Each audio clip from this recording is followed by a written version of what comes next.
Assalamualaikum warahmatullahi wabarakatuh. Salam sejahtera untuk kita semua. Di sesi ini kita akan belajar mata kuliah yang akan saya bahas ringkas dalam video sebagai berikut. Terima kasih. Selamat belajar. Jangan lupa kerjakan formnya. Baik, di sesi 3 ini kita akan bahas tentang perusahaan dagang, ya, tentang perusahaan dagang. Apa itu perusahaan dagang?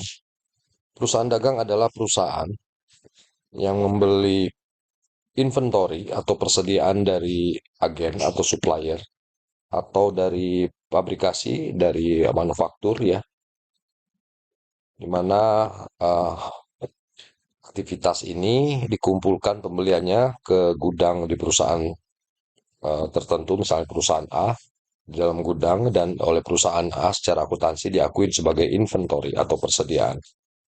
Kemudian dari persediaan inventory di dalam gudang tersebut akan dikeluarkan oleh perusahaan A kepada customer sebagai pembeli. Jadi secara akuntansi ada pengakuan pembelian, ya, ada pengakuan pembelian inventory. Kemudian pengakuan inventory itu juga akan keluar inventorinya dari gudang dan ada pengakuan penjualan. Nah, selisih antara berapa yang kita beli dengan harga jual itu disebut dengan gross margin. Jadi apabila ada penjualan sales misalnya dengan harga jual 10, sebelumnya kita beli barang tersebut misalnya 8, ini barang inventory perusahaan dagang tersebut, HPP disebut harga pokok pembelian, maka selisihnya adalah laba kotor atau gross margin. Gross marginnya 2, atau keuntungan kotor dari penjualan. Nah, contoh perusahaan dagang adalah toko, ya, baik itu retail, dealer, maupun distributor, toko-toko auto serba, dan lain sebagainya.